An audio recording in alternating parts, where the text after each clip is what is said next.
dapat stiker, dapat bintang sebagai bentuk apresiasi, itu mereka senang. Ketika kita memberikan love language ini, harus ada yang kita perhatikan.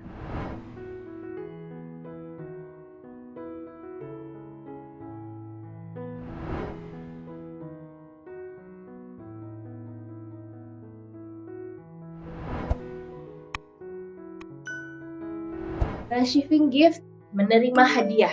Setiap anak tuh pasti senang ya terima hadiah. Namun buat mereka yang love language-nya receiving gift, menerima hadiah itu benar-benar tanda sayang.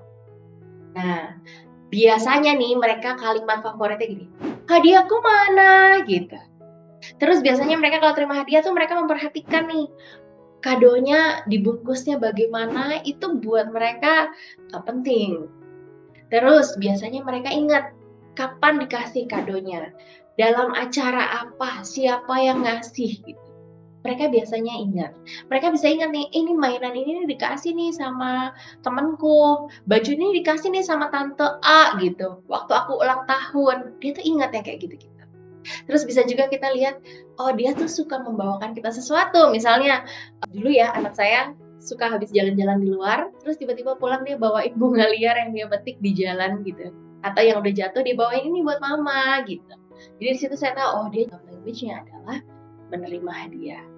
Tapi terkadang mereka ini suka sulit melepaskan barang. Jadi walaupun dia udah nggak pakai atau gimana tuh kayaknya rasanya mau di-keep semua gitu.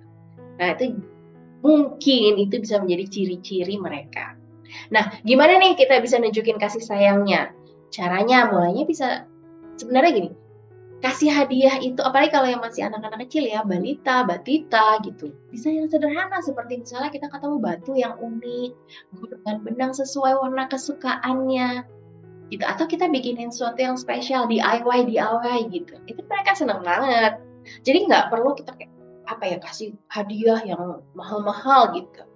Atau misalnya dapat stiker, dapat bintang sebagai bentuk apresiasi, itu mereka senang. Apalagi kalau dapat surprise present, kado ya. Atau ketika ngasih kado kita bikin kayak ada treasure hunt-nya. Ih, senang banget mereka gitu. Atau kita tiba-tiba beli makanan kesukaannya atau masak makanan kesukaannya gitu. Itu merasa disayang banget. Oh, bisa juga kita memberikan perhatian lebih terhadap misalnya dia bikin gambar, terus kita pajang gambarnya sebagai bentuk apresiasi. Itu juga termasuk love language untuk mereka. Nah, tapi ketika kita memberikan love language ini harus ada yang kita perhatikan. Jadi gimana? 1, jangan kasih barang secara berlebihan. 2, berikan hadiah sesuai dengan usia dan kebutuhan mereka. Karena nggak semua barang keinginan mereka itu kita berikan dengan alasan untuk menunjukkan kasih sayang, ya kan? Nggak semuanya dong gitu. Mereka perlu belajar juga mana yang kebutuhan, mana yang keinginan. Gitu. Jadi tetap mereka harus belajar, boundaries tetap ada. Hal yang perlu dipelajari tetap, tapi kadang-kadang mungkin kita berikan lebih gitu. Dan hati-hati juga. Mereka memang receiving gift, tapi hati-hati jangan sampai kita jadiin hadiah sebagai sogokan karena mereka memang kalau dikasih kemungkinan akan melakukannya gitu apa yang kita mau misalnya karena itu kan dia merasa disayang jadi dia melakukan gitu.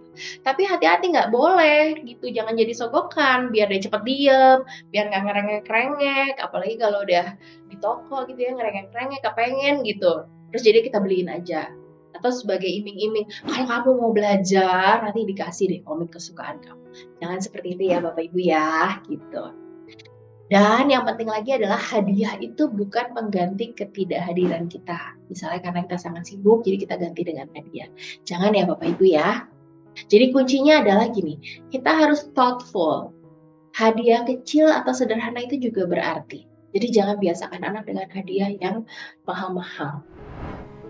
Ikuti terus media sosial Tanam Benih untuk mendapatkan video-video parenting lainnya.